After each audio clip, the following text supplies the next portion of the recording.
Assalamualaikum warahmatullahi wabarakatuh. Salam sejahtera untuk semua.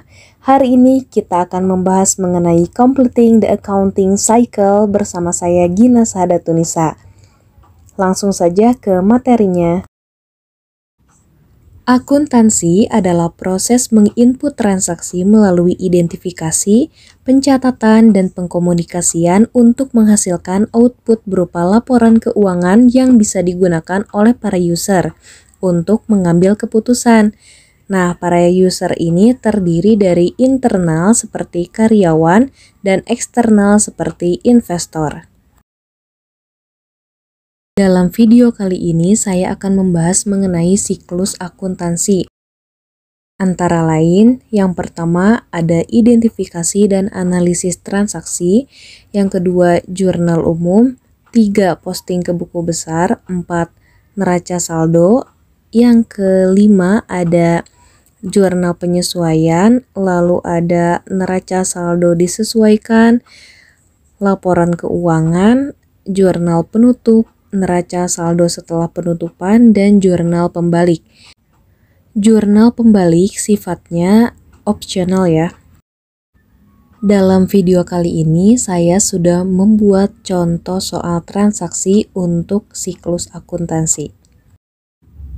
Saya juga sudah melampirkan nomor akun dari setiap akun. Saya mengambil berdasarkan charge of accounting yang sudah saya ambil untuk kepentingan siklus akuntansi yang nanti kita kerjakan.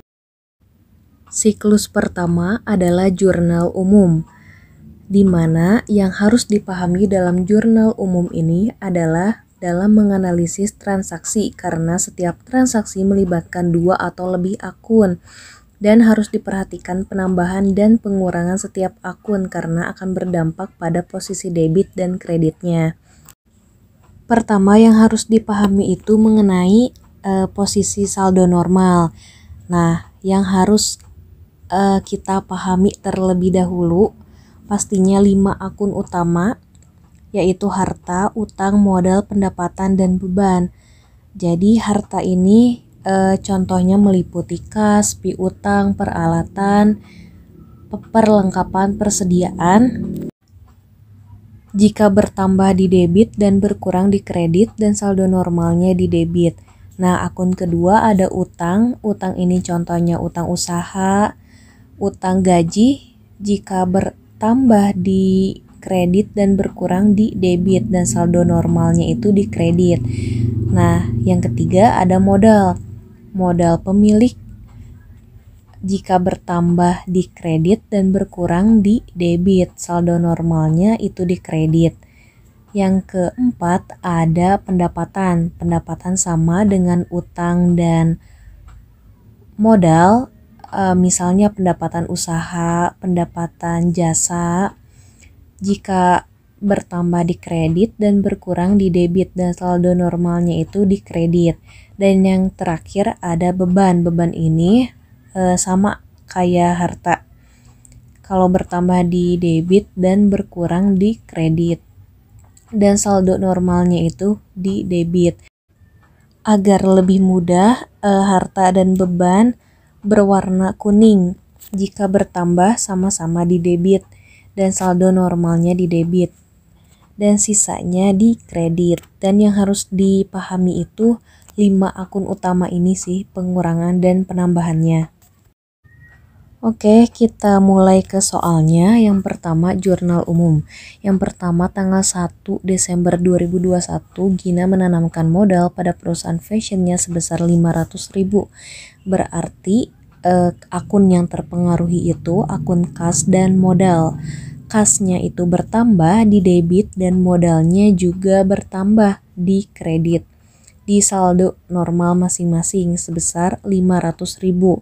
Dan untuk referensi sendiri diisi oleh nomor akun yang tadi ada di tabel.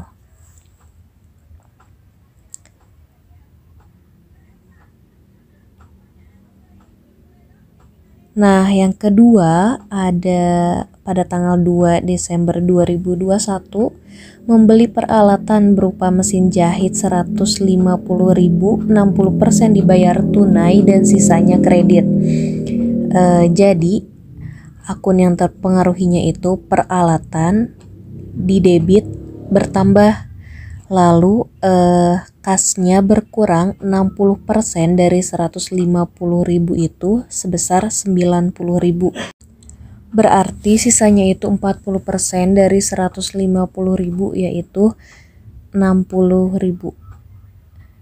Jadi akunnya itu peralatan di debit, kasnya berkurang di kredit karena tadi dibayar tunai sebagian, dan utang usahanya nambah di kredit karena sebagian juga dibayarkan secara kredit. Peralatan sebesar 150.000, kas 90.000, dan utang usaha 60.000. Yang transaksi ketiga tanggal 4 Desember 2021 membeli tunai perlengkapan butik seharga 22.000.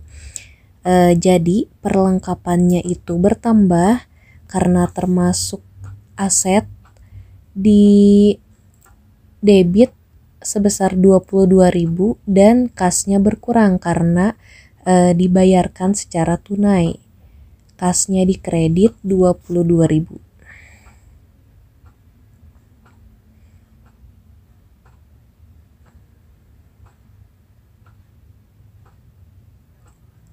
Yang keempat, tanggal 5 Desember 2021 membeli persediaan kain seharga 65.000 secara kredit. Persediaan ini termasuk aset.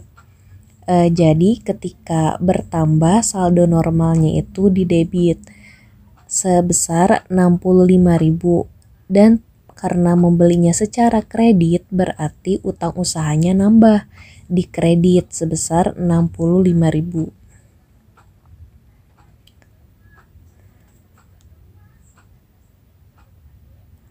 Referensi bisa dilihat berdasarkan nomor akun pada tabel.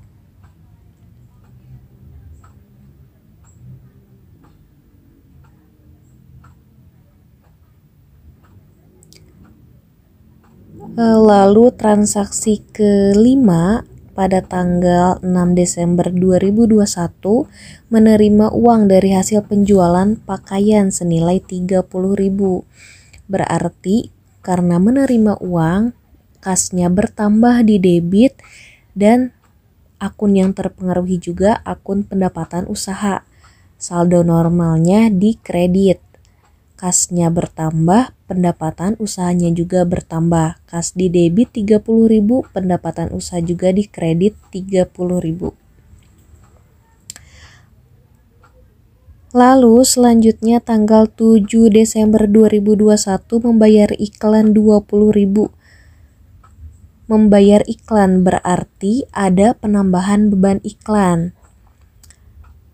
Beban iklan bertambah di debit sebesar 20.000 dan kasnya berkurang di kredit sebesar 20.000.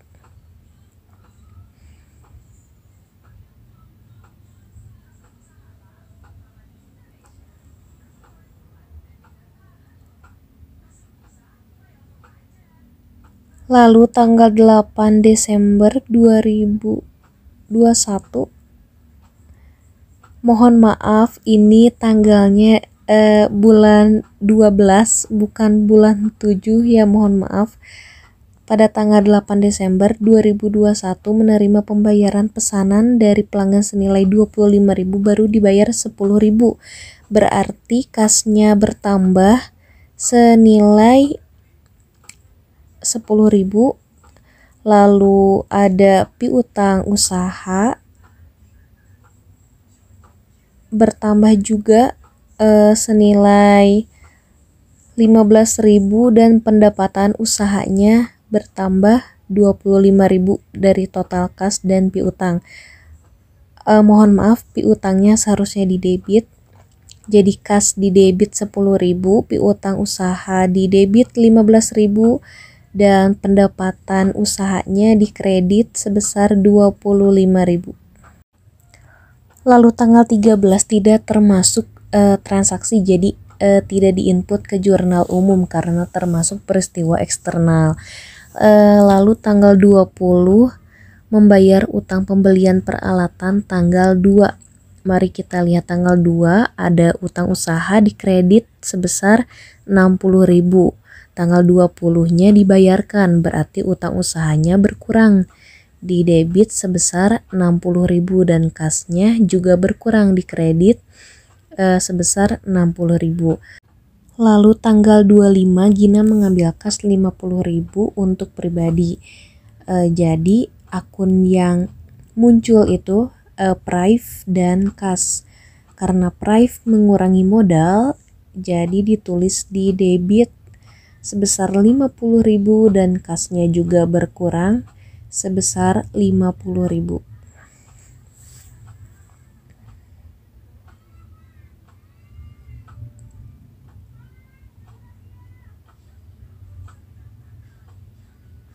Mari kita jumlahkan, hasilnya harus sama ya, harus balance. Jumlahnya sebesar 922.000. Ini hasilnya. Tahap kedua yaitu buku besar. Jadi dari pengertiannya buku besar ini adalah kumpulan dari akun yang saling berhubungan dan merupakan satu kesatuan yang menggambarkan perubahan harta, utang, modal, pendapatan, dan biaya. Buku besar ini perannya untuk apa sih? Yang pertama, sebagai tempat mencatat perubahan posisi keuangan. Yang kedua, untuk menyediakan informasi keuangan secara efisien dan efektif bila diperlukan.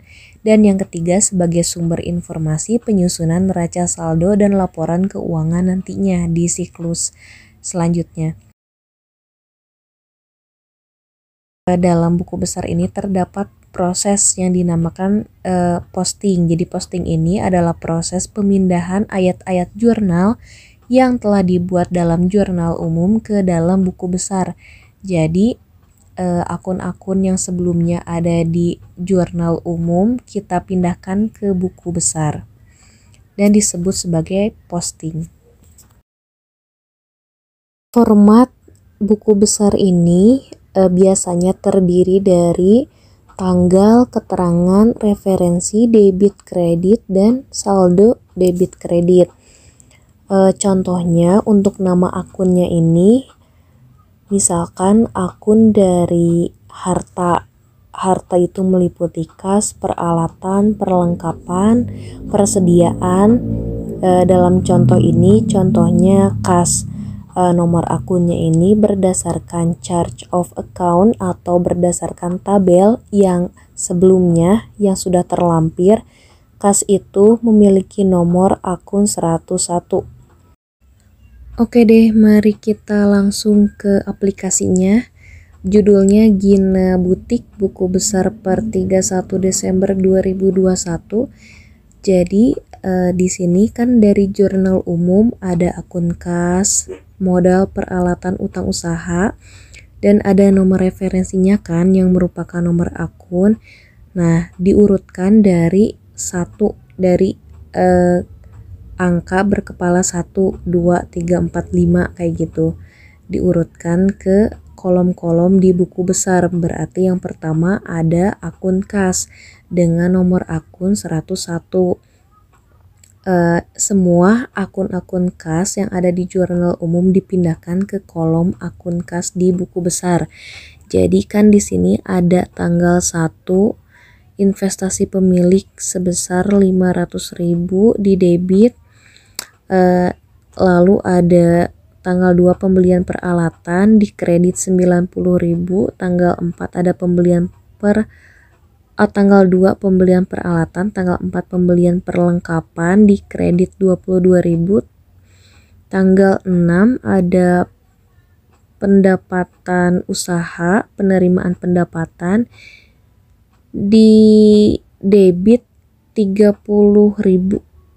Di debit 30.000. Lalu tanggal 7 ada pembayaran iklan di kredit 20.000. Nah, untuk saldo balance-nya itu karena saldo normal kas itu di debit, jadi jadi saldonya itu selisih dari debit dan kreditnya. Misalkan tanggal 1 baru ada debit, berarti saldonya 500.000. Tanggal 2-nya dikredit 90.000, berarti 500.000 dikurangi 90.000, 410.000. Begitu seterusnya. Kalau debit sama debit ditambah, kredit ditambah juga debit kredit, dicari selisihnya.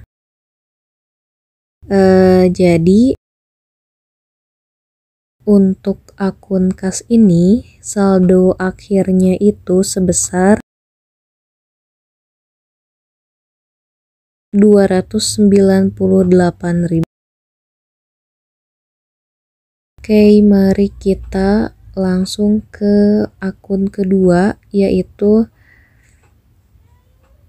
persediaan bahan baku dengan nomor akun 102. Oke, cuma ada satu transaksi pada tanggal 5, pembelian persediaan secara kredit di debit sebesar 65.000. Saldonya 65.000. Dan yang ketiga, akun piutang usaha dengan nomor akun 103, cuma satu transaksi tanggal 8. Keterangannya pembayaran tunai dan kredit di debit sebesar 15.000.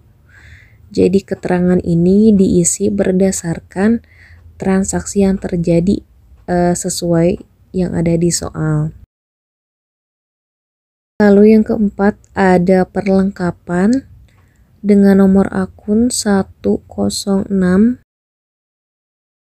Ada satu transaksi di debit sebesar 22.000. Lalu yang selanjutnya ada peralatan dengan nomor akun 121. Peralatan ini termasuk aset tetap karena bisa dipakai lebih dari 1 tahun. Oke, itu saldo akhir dari peralatan sebesar 150.000. Lalu ada utang usaha nomor akun 201. Udah masuk kepala 2 angkanya nomor akunnya. Ada 3 transaksi, yaitu tanggal 2 pembelian peralatan 40% kredit sebesar 60.000 rupiah. Lalu tanggal 5 pembelian persediaan kain, utang usaha itu saldo normalnya di kredit.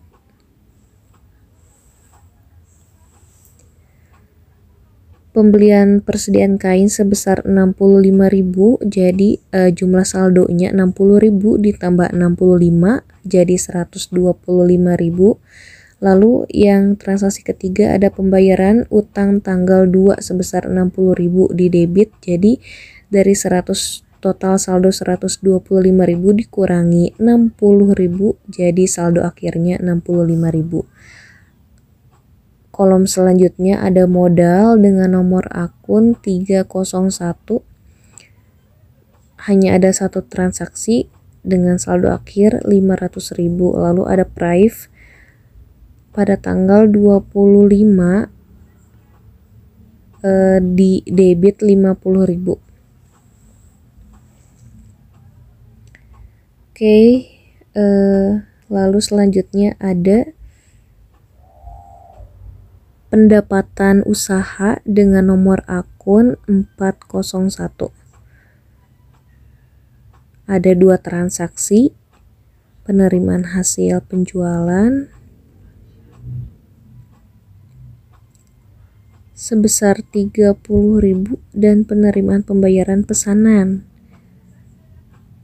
sebesar 25.000 sehingga saldo akhirnya 55.000 di kredit. Dan yang terakhir ada beban iklan dengan nomor akun 507. Hanya ada satu transaksi sehingga saldo akhirnya 20.000 di kredit, di debit. Next ada neraca saldo yaitu suatu daftar yang memuat saldo-saldo akun buku besar yang ada dalam perusahaan. Jadi yang barusan, saldo akhir di setiap kolom di buku besar dipindahkan ke neraca saldo. Kapan sih kita buat neraca saldo? Neraca saldo itu dibuat pada akhir periode setelah proses posting transaksi pada jurnal umum selesai. Lalu neraca saldo disusun untuk menguji kesamaan jumlah debit dan kredit dalam buku besar untuk memudahkan penyusunan laporan keuangan selanjutnya.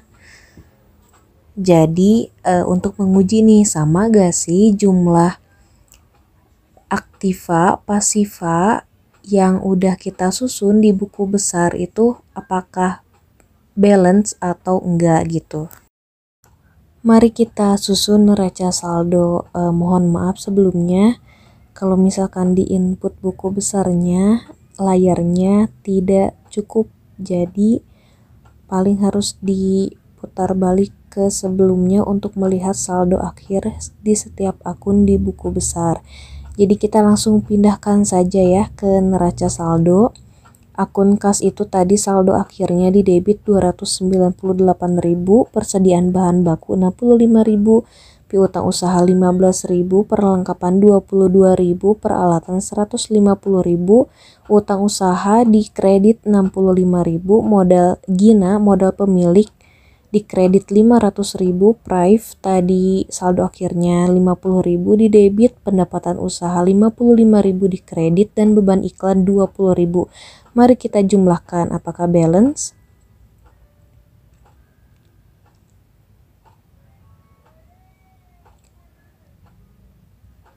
Jumlahnya hasilnya 620.000.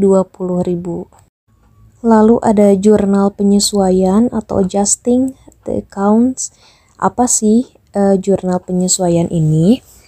Jadi jurnal penyesuaian ini dibuat ketika neraca saldo tidak mengandung data terbaru yang lengkap atau ada transaksi yang belum sempat dicatat karena ketidakefisienan dalam mencatat transaksi setiap hari. Nah, yang perlu diperhatikan dalam menyusun jurnal penyesuaian ini adalah mengetahui akun-akun apa saja sih yang perlu penyesuaian itu. Yang pertama ada perlengkapan. Jadi dicatatnya itu beban perlengkapan di debit dan perlengkapannya di kredit. Nominalnya itu sebesar yang terpakai atau yang habis atau yang hilang. Yang kedua ada harta tetap. Harta tetap ini bisa dipakai lebih dari 1 tahun, misalnya kendaraan, peralatan, gedung. Dalam pencatatannya ini beban penyusutan kendaraan misalnya di debit dan akumulasi penyusutan kendaraannya di kredit. Nominalnya itu sebesar yang terpakai, habis atau hilang. Ketiga ada beban yang belum dibayar atau hutang. Jadi misalkan beban sewa atau beban listrik nih. Pencatatannya itu beban listrik di debit, utang listriknya di kredit sebesar nominal yang belum dibayar. Keempat, ada pendapatan yang masih harus diterima atau piutang. Misalnya piutang usaha atau pendapatan usaha. Pencatatannya itu piutang usaha misalnya di debit dan pendapatan usaha di kredit sebesar yang belum diterimanya berapa. Nah, yang kelima ada beban dibayar di muka. Ada 2 metode pencatatan. Pertama ada metode harta dan metode beban. Dalam menentukan metode harta atau beban itu dilihat di neraca saldonya apakah ditulisnya dibayar di muka atau beban. Kalau misalkan ditulisnya misalnya sewa dibayar di muka berarti menggunakan metode harta, tapi kalau di neracanya ditulisnya beban sewa berarti memakai metode beban.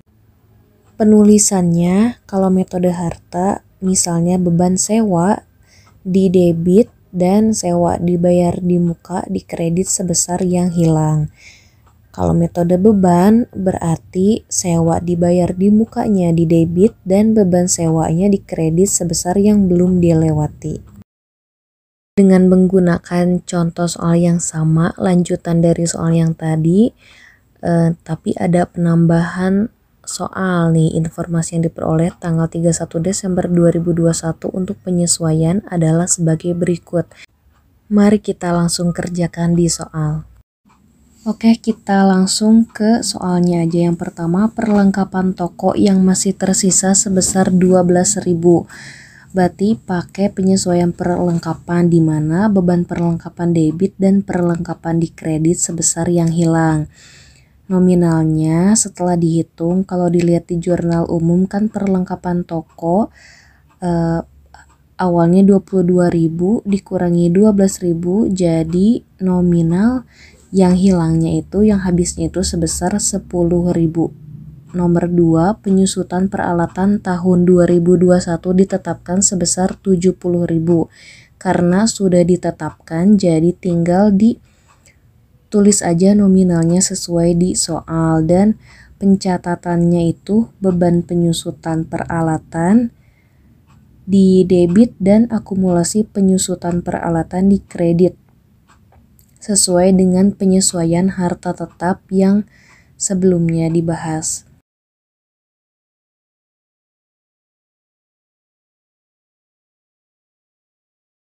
Nomor 3, iklan yang kadaluarsa senilai 8.000. Jika dilihat lagi di neraca saldo sebelumnya tertulis beban iklan, maka menggunakan metode beban di mana iklan dibayar di mukanya debit dan beban iklannya di kredit sebesar yang belum dilewati. Nominalnya beban iklannya awalnya 20.000, lalu kadaluarsa 8.000, berarti yang belum terpakainya sebesar 12.000. Yang keempat, rekening listrik terutang sebesar 45.000, berarti menggunakan penyesuaian beban yang belum dibayar, yaitu beban listrik di debit dan utang listriknya di kredit sebesar yang belum dibayar, yaitu 45.000. Lalu yang kelima, masih harus diterima pendapatan penjualan untuk 1 bulan sebesar 130.000. Berarti piutang usahanya debit dan pendapatan usahanya di kredit. Boleh dilihat lagi cara untuk menyusun jurnal penyesuaian yang ada 5 rumus tadi diingat dan diterapkan dalam penyusunan jurnal penyesuaian ini. Totalnya 130.000 sesuai yang sudah ditetapkan di soal. Jadi tidak perlu dihitung lagi. Dan jumlahnya pastinya harus balance antara debit dan kreditnya. Totalnya 267.000.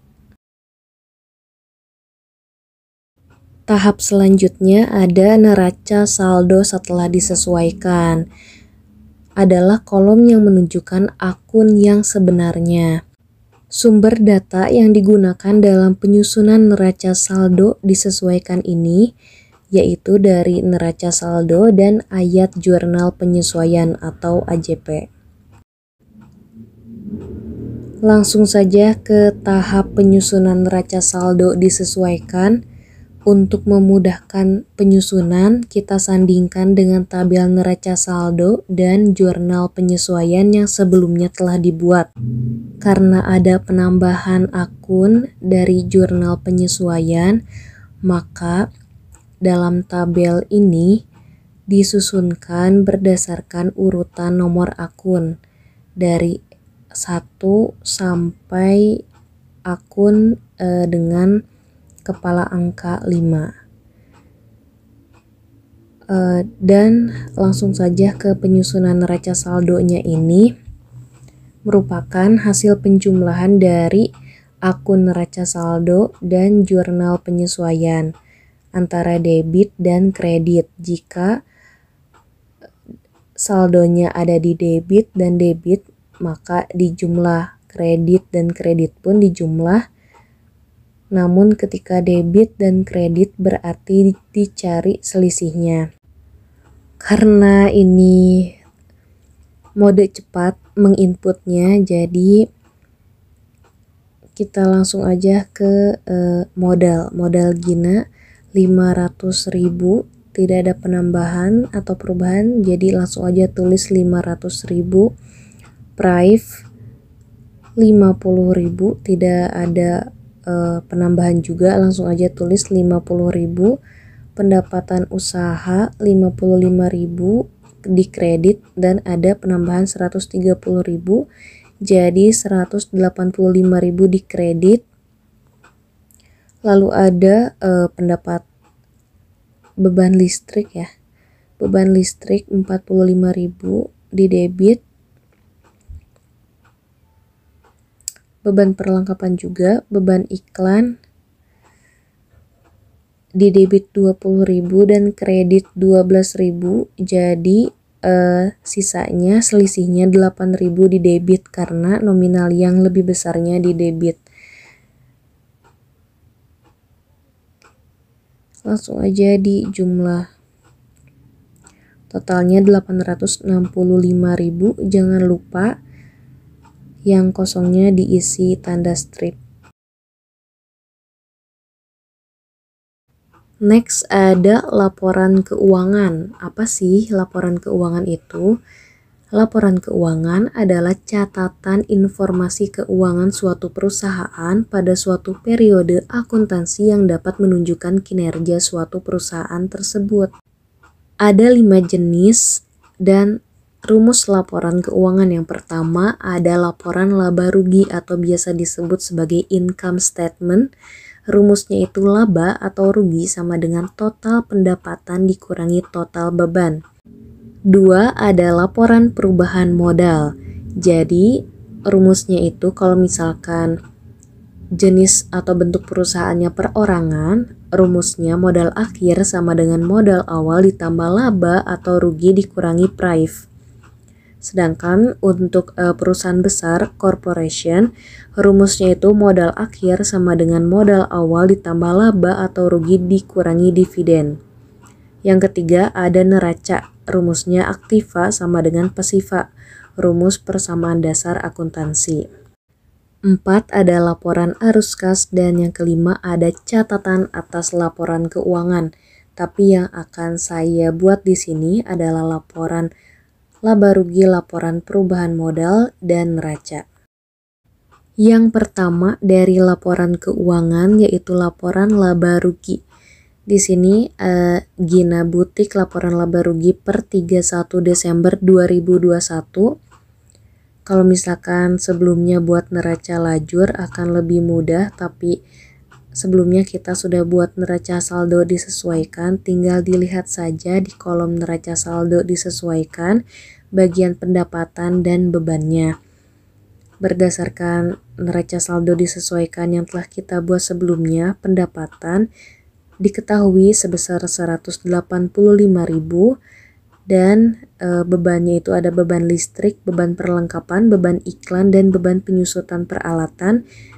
Totalnya 133.000, jadi total pendapatan dikurangi total beban itu 52.000. Hasilnya adalah laba.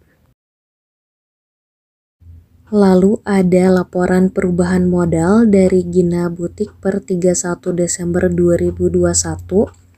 Rumusnya modal awal ditambah laba bersih. Modal awalnya 500.000, laba bersihnya yang barusan dihitung sebesar 52.000. Dijumlah hasilnya 552.000 sebagai penambahan modal. Lalu dikurangi prive sebesar 50.000, jadi modal akhir dari Gina Butik ini sebesar 502.000 rupiah.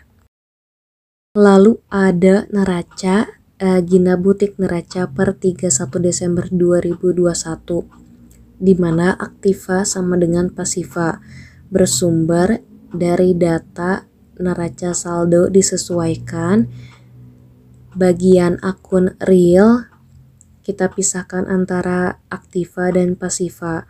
Aktiva ini berupa kas, persediaan bahan baku, piutang usaha, perlengkapan, iklan dibayar di muka peralatan, dan akumulasi penyusutan peralatan. Sedangkan pasivanya ini meliputi utang usaha, utang listrik, dan modal akhir. Modal akhirnya bukan yang di neraca saldo disesuaikan, tetapi yang baru saja kita hitung barusan. Oh iya, akumulasi penyusutan peralatan itu menambah akun akumulasi penyusutan peralatan tapi bersifat mengurangi harta, jadi ditulisnya minus, dan totalnya itu 612.000 balance.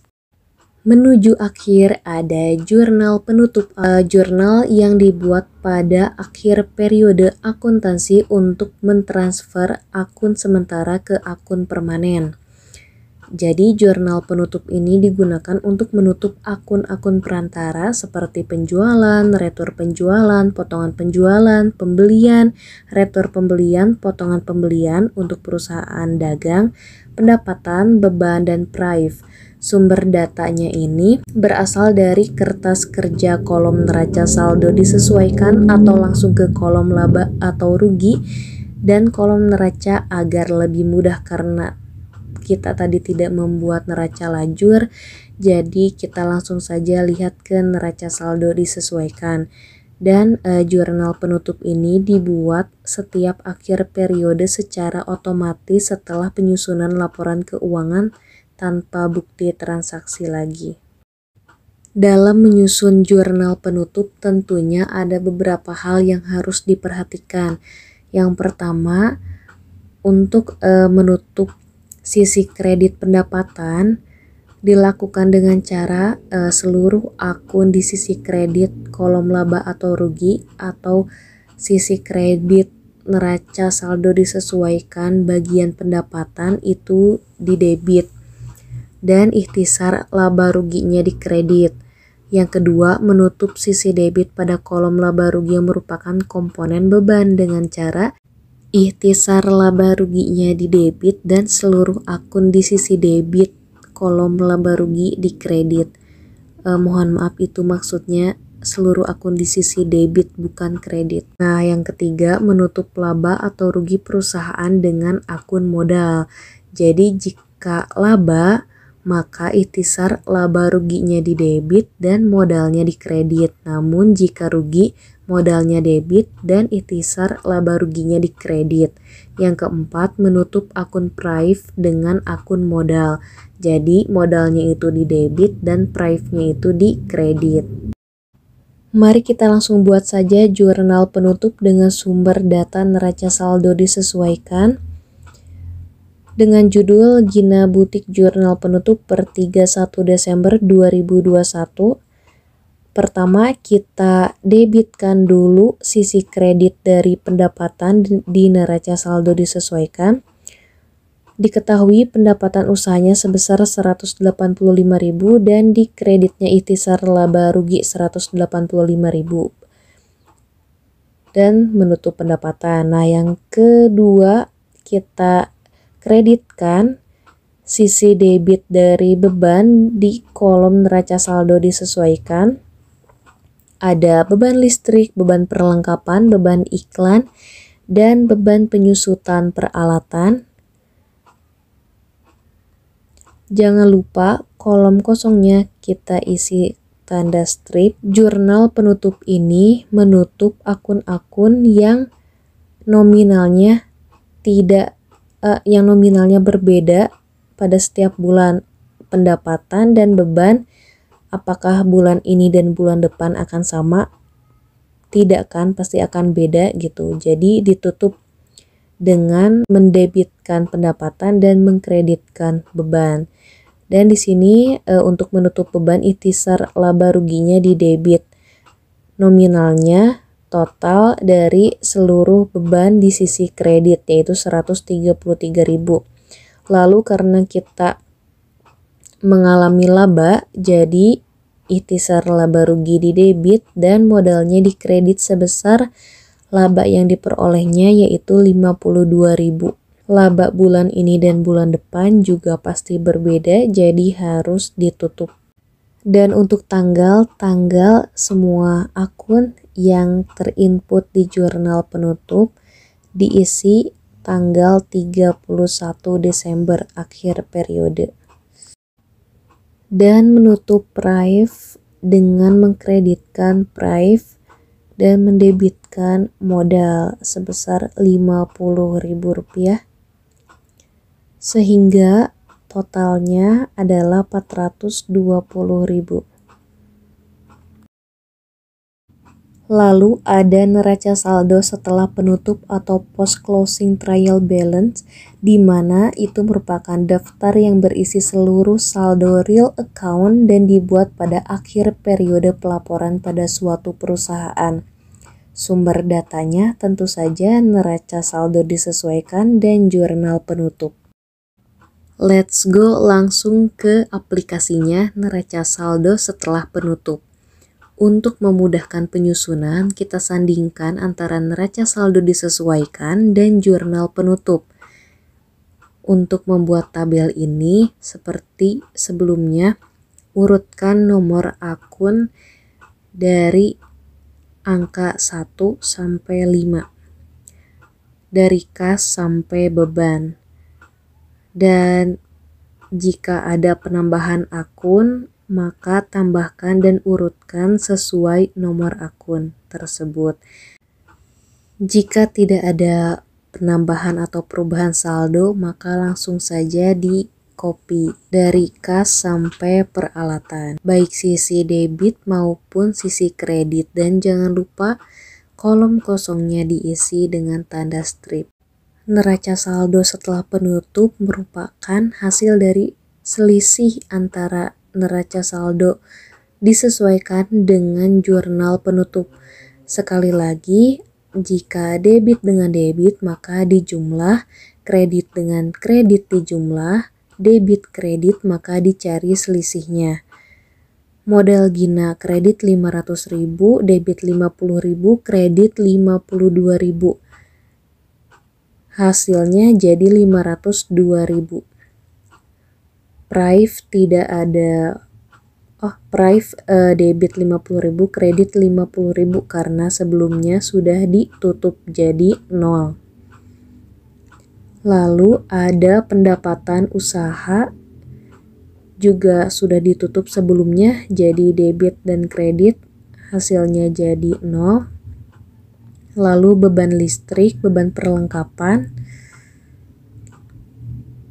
semuanya jadi 0 karena sebelumnya sudah ditutup, dinolkan.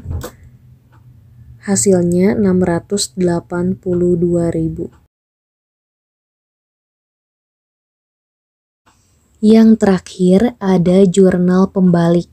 Jurnal ini merupakan jurnal kebalikan dari jurnal penyesuaian yang dilakukan pada awal periode berikutnya. Jadi sebelumnya kita kan dari Desember. Nah, jurnal pembalik dibuat pada bulan Januari. Tapi tidak semua ayat jurnal penyesuaian atau AJP dibuat jurnal pembalik. Jurnal ini bertujuan untuk menjaga ketetapan pencatatan akun. Dan sumber datanya ini berasal tentu saja dari jurnal penyesuaian. Ayat jurnal penyesuaian yang perlu dibalik yaitu: 1. Beban dibayar di muka dicatat sebagai metode beban. Yang kedua, pendapatan diterima di muka yang dicatat menggunakan metode pendapatan. Yang ketiga, beban yang belum dibayar. Yang keempat, pendapatan yang masih harus diterima. Finally, kita sampai di jurnal pembalik. Berdasarkan jurnal penyesuaian yang sebelumnya telah dibuat, ada 3 transaksi yang termasuk ke dalam jurnal pembalik.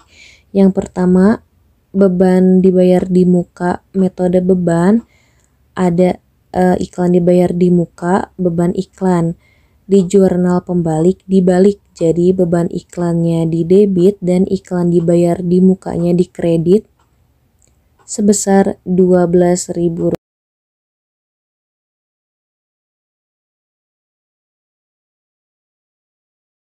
Lalu yang kedua ada beban yang masih harus dibayar.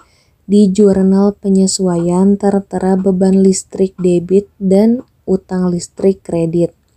Pada jurnal pembalik, utang listrik pada beban listrik sebesar 45.000.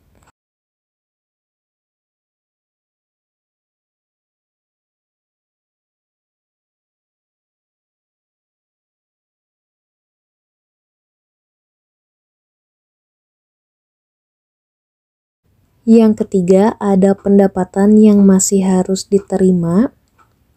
Di jurnal penyesuaian tertera piutang usaha pada pendapatan usaha sebesar 130.000.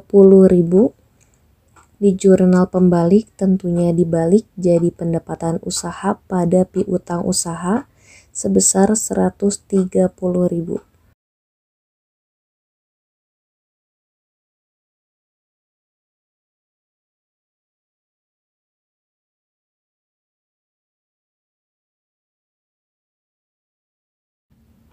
Mari kita totalkan, hasilnya adalah 187.000 debit, begitu pula di sisi kredit 187.000. Dalam memahami siklus akuntansi ini, bekal yang harus diingat adalah mengenai penambahan, pengurangan, dan posisi saldo normal akun harta, utang, modal, pendapatan, dan biaya. Sekian dari saya, semoga menjadi ilmu yang bermanfaat. Terima kasih. Wassalamualaikum warahmatullahi wabarakatuh.